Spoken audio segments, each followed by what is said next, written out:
Good morning and welcome to Leon County Today with Sheriff McNeil. But today we have in the big chair our Chief of Staff, Dr. Argatha Gilmore. Thank you so much for being here with us today. John, it's a great opportunity to be here with you. Thank you so much. Absolutely. So today's show is focused on a topic that, many people in our community know about. Hopefully not many are actually experiencing it, but we're talking about hunger and organizations in our community that really help to fight hunger. I don't think a lot of people realize how many people are dealing with some level of that. Yeah, and that's why we are so engaged with the community. As you know, we have the farm share because we do believe that sometimes when those life necessities are not there and they are desperate, sometimes lead to criminal behavior. Right. So we can make intervention during those times. We want to do that because, as you know, when we do the farm share, we have cars just lining up for miles to see, and so we join in with the community to make a difference where we can give hope. Yeah, it's always astonishing to me because, even when we do those food drives during the cold weather months, you will have people out there at 2 a.m., 3 a.m. in the morning, wrapped up in blankets in their cars, waiting in line to get food. And that tells you that there is certainly a need out there. There's absolutely a need. And for those of our deputies that are on the road, it's very difficult to pass by and see those kinds of needs and don't try to do something to make a difference. Well, today our guest on the show, she's a familiar face in our community. We're talking with Second Harvest of the Big Bend, and they are doing it right when it comes to food distributions and helping and giving back to our community. How important are those relationships between law enforcement and these types of organizations? Well, everyone should know by now, we have the all-in mantra. And the all-in mantra speaks to the kind of partnerships that we have. So when we have organizations like Second Harvest, when we have organizations that are trying to meet the needs of the community, we are shoulder to shoulder with them to help make a difference in those many ways that we're trying to see that there's hope for everyone in our community. Well, there's a lot to unpack in today's show. Monique Ellsworth is here. She's going to talk about those food drives that they have going on, how people can get involved, and how they can also benefit from it. So a full show ahead for us today. I'm looking forward to it. Indeed. So be sure to stick around. Coming up after the break, we're talking about feeding the hungry and the food insecure. Stay tuned. Hi, I'm Deputy Cook with the Leon County Sheriff's Office School Resource Unit with your Crime Tip Tuesday. When shopping online, use secure websites for purchases. Make sure to look for the icon of a locked padlock in the search bar next to HTTPS in the URL or web address. Beware of online bargains from companies you are not familiar with. If it sounds too good to be true, it probably is. Protect your packages from porch pirates. Consider curbside pickup or be readily available to get your package when it arrives.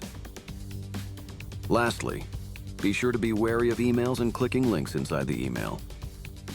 And that's your Crime Tip. Have a great day.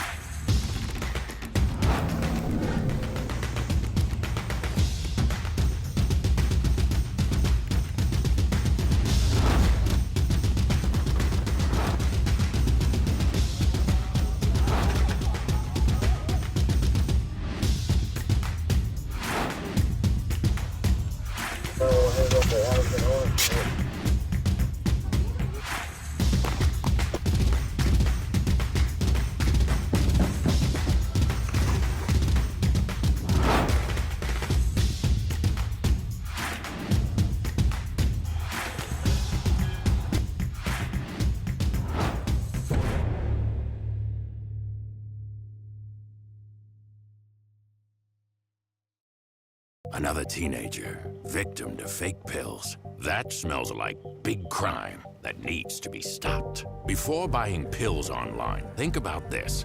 Should buying prescription pills be this easy? Did you know that fake prescription pills may contain fentanyl, and an amount small enough to fit on the tip of a pencil can be lethal? Before buying pills from social media, think again. Learn more at mcgruffpsa.org and go for real. Domestic violence knows no faith. 1 in 4 women experiences abuse in their relationship. So most likely, there are victims of abuse in your congregation. Don't think it doesn't happen in your church. Or synagogue. Or mosque. Because it does. It does. It does. Learn the signs of abuse. And how to help victims. Know the many resources available in our community. End the silence on domestic violence. Contact the Domestic Violence Coordinating Council or the Refuge House Hotline. Welcome back. Second Harvest of the Big Bend is working to make sure that no one goes hungry this holiday season and beyond.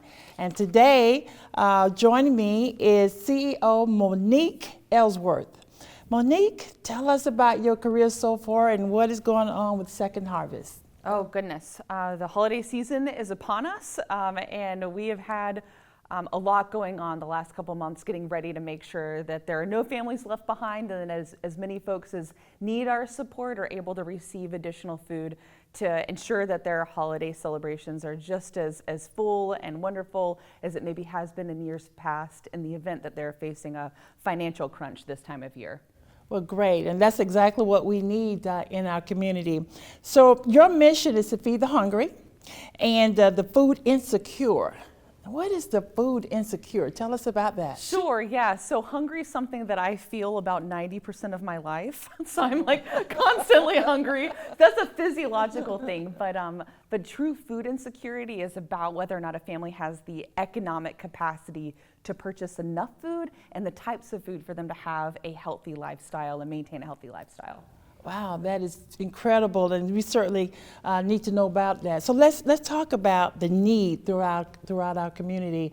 And as we were talking before you got here, there's such a need, and what we're seeing out there, we're trying our best to make sure that we're meeting the needs of our people. So tell us what you see out there, and tell us about the need that you're experiencing to help with the Second Harvest. Well, I think that this year we've seen the cost of food really increase. There's been pretty extreme inflation that's been felt in almost all of kind of like our purchasing categories across the board. And so we have found, not only like anecdotally through information we get from 211 or the phone calls we receive at our at the distribution facility, or all of our partners letting us know how many more people they're seeing, but nationwide food insecurity has increased this year, and we know that there are more people this year than last year that are having to choose whether or not they're going to pay for their utility bill or their rent, or they're going to put food on their table. And especially right now, are they going to celebrate with their family the way that they would like to, or are they going to be able to eat enough for the holidays? And we don't want them to have to make that choice. Yeah, so I'm sure you got a lot of new programs out there you want to share with us about that as well. Tell us about your new program. Yeah, so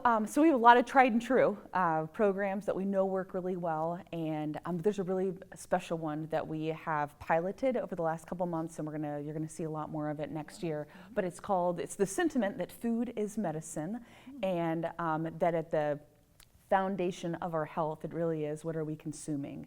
And what we have found is that at a lot of our health clinics in town, a new questionnaire is being required of them to ask what they're calling social determinants of health. So things about, abuse or domestic violence is part of this questionnaire, but also food insecurity.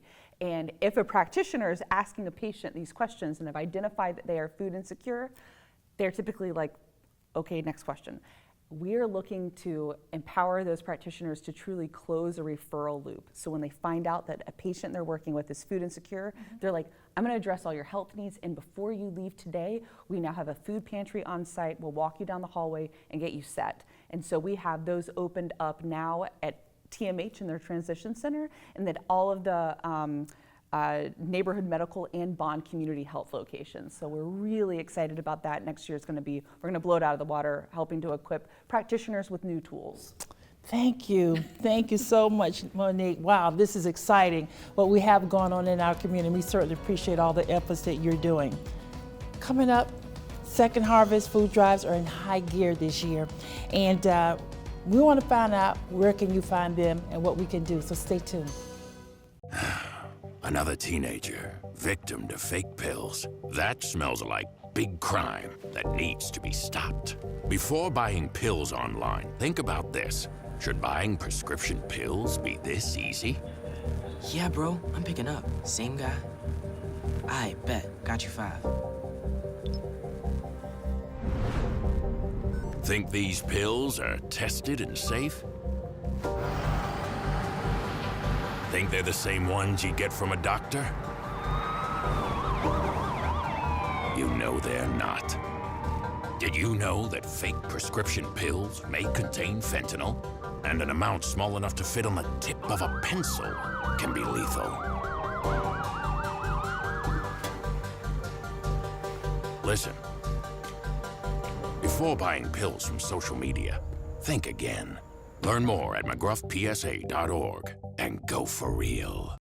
At the Florida Sheriff's Association, we are able to serve our sheriffs and Floridians thanks to our member support. The FSA Member Perks program was created to give back to our members for all that they do. Members enjoy savings on restaurants, vacations, golf courses, car rentals, healthcare, movie tickets, theme parks, online shopping, and more. With over 300,000 offers, you'll always find ways to save. To learn more or to join the Florida Sheriff's Association, visit fsamemberperks.org. A 19-second conversation with a stranger online can put your child in danger of being exploited or abused. Talking to kids about online safety can protect us for a lifetime. Don't wait. Talk to us today. Welcome back. And we're here talking with the CEO of Second Harvest, and that is Monique Ellsworth of the Second Harvest of our Big Bend. And you have been sharing so many wonderful things with us, Monique. And we see that you're hosting food drives throughout our community, and it is such an important role that you're doing in our community. It's such an important service that you're providing for us. So for anyone out there, if they want to get connected and they want to find out what you're doing and how they can be connected to you, can you go ahead and tell us, where does the food come from, first of all? Sure. So we source our food from every type of storehouse of food that like Walmart's or Publix's or Piggly Wiggly's would buy in bulk. We also buy in bulk from those locations as well. In addition to that, we receive food from the Department of Agriculture, from the United States Department of Agriculture, so big bulk shipments will come into us. So for us, we're trying to make sure that there's like a balanced menu of resources inside of our building at any given time. Like any particular day, like today, we probably have anywhere from 2.2 to 2.4 million pounds of food at the food bank. But we want to make sure that we have like a nice variety. And so usually what we're doing is making sure that we have enough dairy or we have enough protein so that our partners, all of our churches and our schools and our senior centers and nonprofits that are ordering food from us, that they have a really healthy variety of food to order, because they're going to know best what the neighbors in that particular area want. So our responsibility is to source food from either like these big distribution centers and bring it in, or we actually connect with a lot of local farmers and growers. And so we'll purchase directly from the farms over in the Swanee Valley. Like Florida right now, we're one of the biggest winter producing states in the entire country. And so it's not uncommon for us to, even when we have an abundance of, like right now, satsumas are coming to us like in droves. So things that we will do is we'll ask our friends down in South Florida, like, what do you have a lot of? And can we move product between us so that we can see the product that they're traditionally growing in South Florida and we receive it up here, and then we're giving them satsumas from up here that we might have in abundance. So we move product all through the state and then even across the country. When we find that we have an abundance or another food bank might have abundance, we'll move it around so that we keep it fresh and fun, and we're not giving out the same type of food again and again. We want to provide a variety, and of course, like nutritiously rich food. You know, what I'm hearing today is there is no reason for not one family to go without food, because we have so many partners that are partnering with you to make sure that we have a variety in our community. I tell you, hats off for what you're doing, what Second Harvest is doing. So if someone wanted to volunteer, and I'm sure you're looking for volunteers, can you tell us what it is that they need to do and how do they sign up for this? So if they want to volunteer at the food bank, what they can do is just go to our website. It's fightinghunger.org. And right at the top in a green box that says volunteer, they'd click on that, and it's as simple as giving us your name and your email address. And then that allows you access, and online it gives you a whole list of morning and afternoon, Monday through Friday volunteer opportunities. And right now, I mentioned that like we're a big winter vegetable producing state. We have a 5-acre garden that's over in Jefferson County, so people can actually go over to our garden and harvest with us all winter long. It's really fun. So you can volunteer in the warehouse, out at our farm, and then at some of our bigger distributions this winter, we're going to be looking for people to be out there and actually helping to load cars. So there's a number of ways that people can get plugged in if they're looking to serve alongside of us. So other than volunteering, are there any other ways that they can help our viewers? I'm sure they want to know because this is a great opportunity. Sure, so there's two other ways. One is be an ambassador. You know, a lot of what we hear when we're at our big distributions is the way that people learn about the food distribution is actually through social media. More than anything else is our social media. So if people can follow Second Harvest and then share information about where their friends, their network could go to receive food, that's really gonna help us expand our reach. So that's the second thing. So the sweat equity, get out here and volunteer with us, or come and come visit our social media pages, share that information. And then the third thing, of course, is that cash is king. When we get a financial contribution, it makes sure that that variety of food that we need, that we're able to satisfy that. So for every $1 donated, it allows for the equivalent of 4 meals to be given. So even when people are like, I have $5, and we get a lot of those like sacrificial donations, a $5 gift is 20 meals. Wow. And like that's really powerful for people to feel like they're contributing to solving the needs of neighbors that they sometimes have never met, but they can empathize with what it must be like for a mom or a dad to skip their meal so that their kids can eat. Wow, this has been great. Thanks, Monique, for all that you all are doing. And this is just a wonderful opportunity for us to join in and volunteer and help with this. Thank you so much. Listen, next is our deputy on duty, the art of a second chance. Wait until you see some of the talent that we have at our detention facilities. Stay tuned. When it comes to vaping, the truth can get clouded. So let's make it clear. Vaping is not safe for kids, teens, or young adults. It's just not.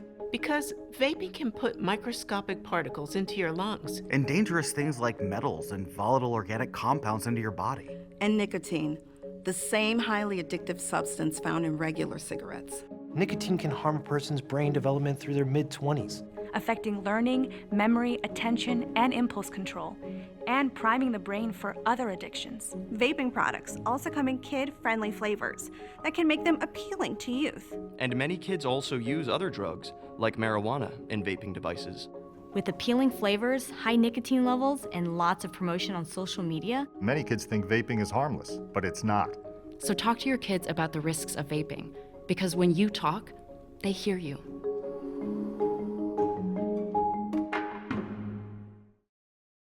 An email from the post office? How do they even know my email address? They don't. This is a bogus email sent by scammers that looks like it is coming from the Postal Service, or even the Postmaster General himself. The email contains fraudulent information about an attempted or intercepted package delivery, and provides a link to click on to find out when delivery is expected. But that click can activate a virus, which can steal personal information, such as usernames, passwords, or financial account numbers stored on the computer or mobile devices. Here are some telltale signs that an email is bogus. It contains poor grammar or spelling errors. It states that immediate action must be taken or there'll be dire consequences. It requests personal information under the guise of reconfirming information. The Postal Service does not notify customers about package delivery attempts by email. If you receive such a message, don't open it.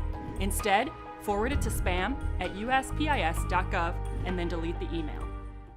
In today's society, kindness can sometimes feel hard to find. Like a purple unicorn. Road rage can accelerate quickly. And gun violence has taken our loved ones. But we can all work to tip the scales of kindness.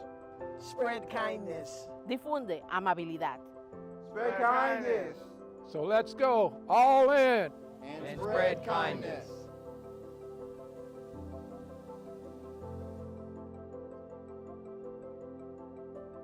In this Deputy on Duty, we're drawing attention to the Leon County Detention Facility Art Program.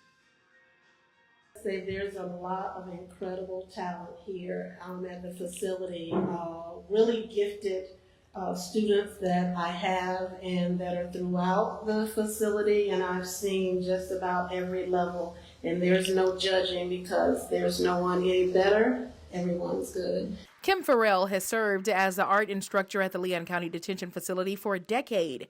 It could be said that fostering growth in others is not just her passion, but also her purpose. And I love to cultivate the talent and skills of individuals that not normally realize how really good or spirited they are with art skills. I've been here since 2014, and it's just been a passion of mine to help people really hone in onto their skills that they have and they're good with. To inspire creativity in her students, Farrell proposed an art competition for her passports to the arts class, giving the students an opportunity to display their talents.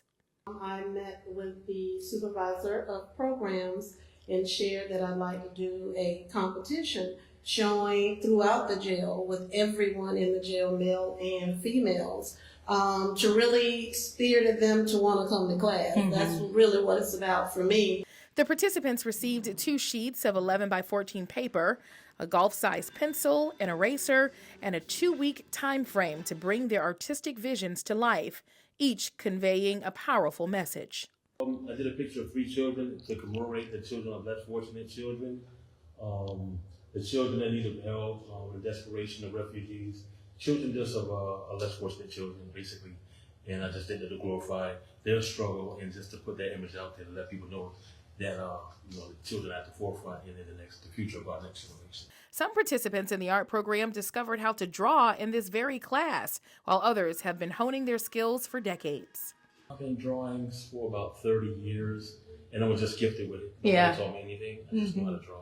It was God's gift, so I must give glory to God. I went to school all my life for drawing. I went to an academy in Jacksonville. So, it's a passion that I've been had that died that kind of rekindles. Farrell has made a profound impression on her students, who consistently express their admiration for her. I've been knowing Kim for quite some time. She's a beautiful person, and I do admire her and the things that she taught me. This is the catalyst for change in this program. It did a lot for me to change as a person. It did a lot for me as far as my attitude towards the situation I'm in. Through Farrell's expertise and commitment, she has inspired her students to achieve new heights in creativity and skill. It gave me basically a format to increase my capabilities in art and drawing, because I didn't know how to structure art. I didn't know how to structure portraits. I learned all that through Miss Kim. Farrell takes great joy in witnessing students embrace their talents and views the class as a close-knit family. It feels really good. Yeah. They're like family because we work together. They respond really well to me, and just really exciting to see them get excited about what God has already blessed them with. Through their creativity and artistic abilities, these individuals are crafting a new reality for themselves. We all basically the same, person just trying to make it in life. We just have, unfortunately, just made different decisions, and we all gonna make it some type of way, but hey, you just human. If you're eager to positively impact someone's life, consider applying for a position or volunteering with the LCSO family. For further details, please visit our website, leoncountyso.com. For Leon County Today, I'm Shonda Knight.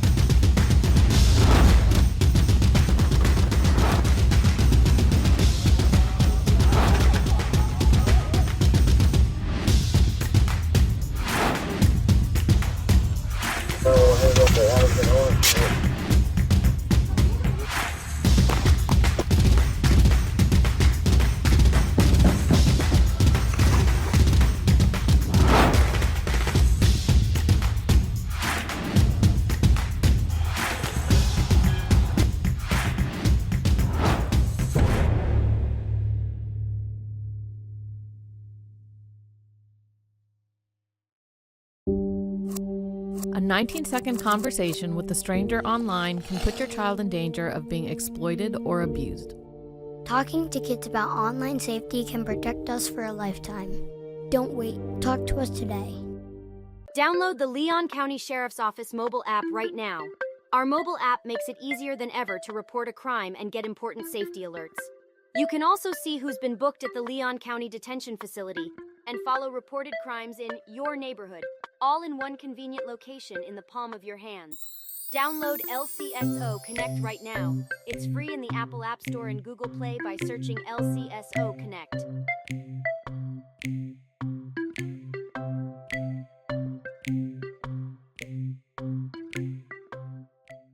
Welcome back to Leon County Today with Sheriff Walt McNeil and Chief of Staff Dr. Gilmore filling in today. It's been a full show today. It has been a wonderful show to see what we have in our community. Absolutely. Let's talk about the talent at our detention facility. You know, when I first saw this artwork and we shared it on our social media, I was so amazed at the talent. And then I learned the only thing they had to work with was a blank piece of paper and not just a regular pencil, but a golf-size pencil for security reasons. That artwork is amazing. It is amazing, and I had an opportunity not only to see the art as well, but I got an opportunity to also talk to the inmates that are at our detention facility who's actually doing the drawing, and they are so into what they're doing. It is amazing. It is a release for them, keeps them busy, and the fact that they know that somebody wants to see the art that they're doing, it really is amazing. Yeah, and one of the gentlemen that we spoke with, he actually said he didn't even start drawing until he got to the detention facility. And to see this work, it's just amazing talent. It teaches you, don't judge a book by its cover. And so what we want to say to our community as well, many of them have asked, how can we get the artwork? We're working on it. We're working on a way to make that happen for folks, but it is a testament to say, you know, a second chance, and us at the detention facility taking the time that we have them and really pouring back in them the difference that can make. Exactly. One of the visions of our sheriff is the reentry, and to give them vocation and to let us see their talents, that somehow or another someone might connect with them to see the art that they're doing. And that second chance, the art of a second chance is magnificent, because when the viewers see what they can do, somebody might make an investment in them. Absolutely. It's really, really important. And then Second Harvest, man, can they stretch $1? Oh, wow. $5 for 20 families.